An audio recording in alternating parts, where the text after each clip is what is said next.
আসসালামু আলাইকুম ওরহমতুল্লাহি ওবরাকাতুহ। আলহামদুলিল্লাহ ওসসালাতু ওয়াসসালামু আলা রাসূলিল্লাহ ওয়া আলা আলিহি ওয়া আসহাবিহি ওয়া মান ওয়ালা, আম্মা বাদ।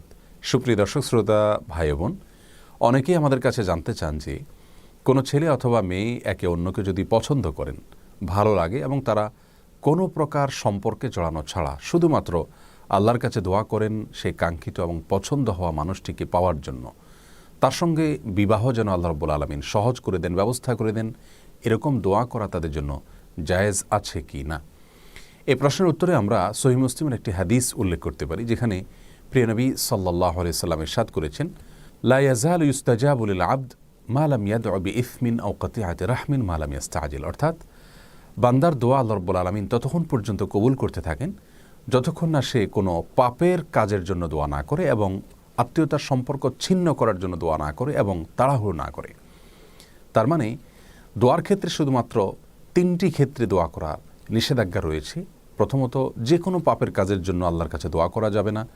দ্বিতীয়ত, আত্মীয়তার সম্পর্ক ছিন্ন করার জন্য আল্লাহর কাছে দোয়া এবং প্রার্থনা করা যাবে না। এবং তৃতীয়ত, দোয়ার ক্ষেত্রে তাড়াহুড়ো করা যাবে না। এই তিনটি ছাড়া যে কোনো দোয়া আল্লাহর কাছে পেশ করা যেতে পারে।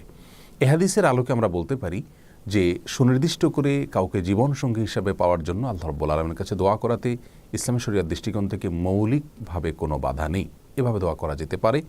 তবে ইসলামী শরিয়া সেক্ষেত্রে একজন মুসলিমকে পরামর্শ দেয় তিনি যেন আল্লাহর কাছে কিছুটা শর্ত জুড়ে দিয়ে কোনো নির্দিষ্ট ব্যক্তিকে জীবনসঙ্গী হিসাবে পাওয়ার দোয়া করেন। অর্থাৎ আল্লাহ, অমুক ব্যক্তিকে যদি আমার জীবনসঙ্গী হিসাবে পাওয়াটা আমার জন্য সার্বিকভাবে কল্যাণকর হয়, তাহলে আপনি সেটি আমার জন্য সহজ করে দিন। এভাবে দোয়া করাটা তার নিজের জন্য সার্বিকভাবে ভালো এবং উপকারী। আল্লাহ রাব্বুল আলামিন কোরআনে কারিমে বলেছেন, ওয়া আসা আন তুহিব্বু শাইআন ওয়া হুয়া কুরহুল লাকুম। তোমরা অনেক কিছুকে দুনিয়াতে পছন্দ করো, নিজের জন্য কল্যাণকর মনে করো, অথচ সেটা তোমার জন্য কল্যাণকর নয়, যা তুমি জানো না। এছাড়া সহিহ বুখারীর একটি হাদিসে প্রিয় নবী সাল্লাল্লাহু আলাইহি সাল্লাম আমাদেরকে ইস্তেখারার শিক্ষা দিয়েছেন, যার অর্থ হলো দুনিয়াবি যে কোনো কাজে আল্লাহর কাছে মঙ্গল এবং কল্যাণ কামনা করে নেওয়া।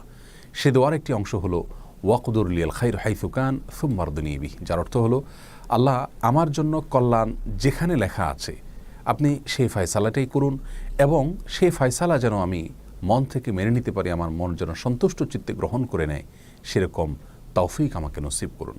অতএব নির্দিষ্ট কোনো ব্যক্তিকে জীবনসঙ্গী হিসেবে পাওয়ার জন্য আল্লাহর কাছে দোয়া করাতে ইসলাম শরিয়াতে কোনো প্রকার বাধা নেই। তবে শর্ত জড়ে দিয়ে যদি এভাবে দোয়া করা হয়, আল্লাহ তার সঙ্গে বিবাহে যদি আমার কল্যাণ লেখা থাকে তাহলে আমার জন্য সেটিকে সহজ করে দিন, অন্যথায় আমার মন থেকে তাকে মুছে দিন, এরকম দোয়া করাটা বেশি উপকারী এবং কল্যাণকর।